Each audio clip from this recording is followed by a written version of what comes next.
Sawadika, ako naman lang kunay. Good afternoon, everyone! Sobrang! Diba? Welcome to the Beach Volleyball Year-Ender. So, nahimo ni ang Beach Volleyball Tournament na because amo ang katambay-tambay din. Yes, si Mami Melanie, ang ato si Coach Melanie, ang nagingon na naano tayo year-ender. Historically, ang court na ni, ipangita ni na po para sa Batang Pinoy.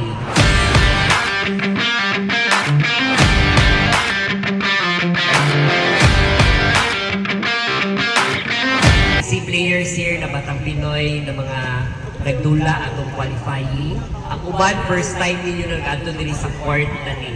The purpose of this beach volleyball is to bring back beach volleyball players na mudula sa beach volleyball. Okay? So, ang ako adjunct advocacy is para i-train ang kanamagikan sa elementary padulong sa high school. Kaya hindi na sila makasunod tayo sa first 6.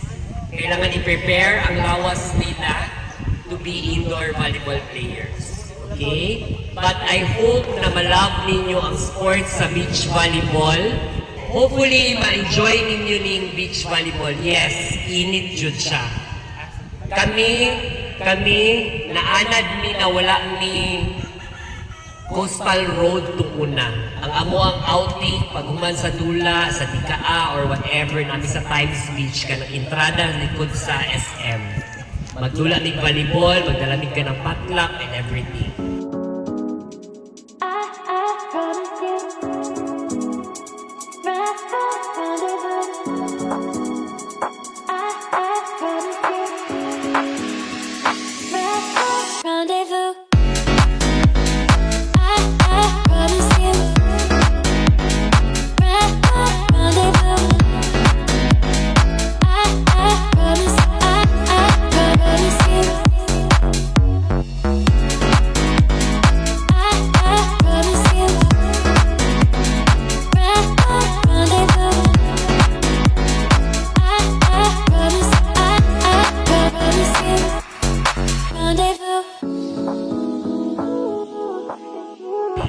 Hopefully, you go outside ba? Dili lang ta sigig TikTok, dili lang ta sigig Facebook, and everything. Kay dili ta makusog na player kung dili ta nagsigig dula, dili ta sigig practice. Yes, nanay dula na ODN. Pero lahi jud tong training, na train mo, well-versed mo sa volleyball.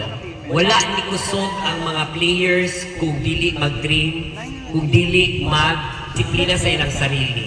Okay? Yes, bagong generation mo, asabot ko ana, TikTok, busy kaayo, busy kayo mo sa social media, naglingkod na mo the whole day. Ang dula, 1 hour, 2 hours lang. Preparation pa dyan. Ang amo ato una, wala mi TikTok, wala mi Facebook, diretso mi og dula. Asa ang dula? Wala may cellphone tong una, basta ka nang alas 8 magkita ka, kita na. Okay? Hopefully, ma-inculcate na sa inyong mga minds na inaana na dapat ang dula. Dili lang sa beach volley, sa volleyball. Okay?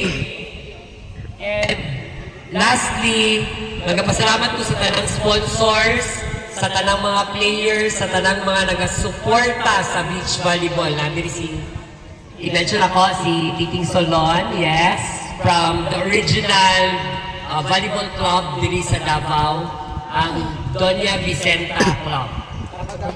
And of course, ating best setter from Davao City National High School. Year, hindi lang ito i-mention ang year. 1993 daw ni. So, siya ang best setter sa Davao City itong una. Okay? Mag-speech ako. So, yung ipa-speech ako si Mami John. Unsa yung message sa ilaha? Madam, lingkod mo, day. Hello, may hapon, boys and girls. maybe karon you are still able. Under 18 ba no? Oo, you are still able to play, powerful. Ang pinaka-importante magod, it's not power. Power without knowledge is nothing.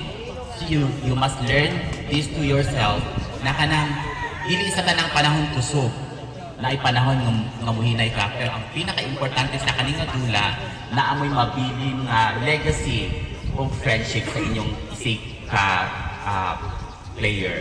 So dili importante ang cash prize, ang importante ang camaraderie o ang sportsmanship.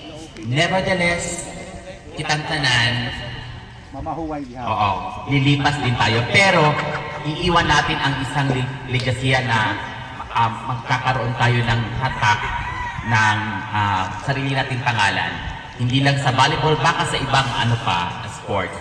Kasi oo, we are on the era of computer. May mga TikTok na, may mga di ba, may mga other games na online. Pero ang kaning sports na volleyball mga is ka na. Very active, tapos parang hindi naman siya kanang contact, kanang body contact yun, pero dapat you should promote sports, not drugs. Under 18, not under the influence. Mo lang ko, and daghang kayong salamat. This is Joanna Poner, signing on. Sabi nyo sa 18 under beach volleyball year ender, Sobrang saya!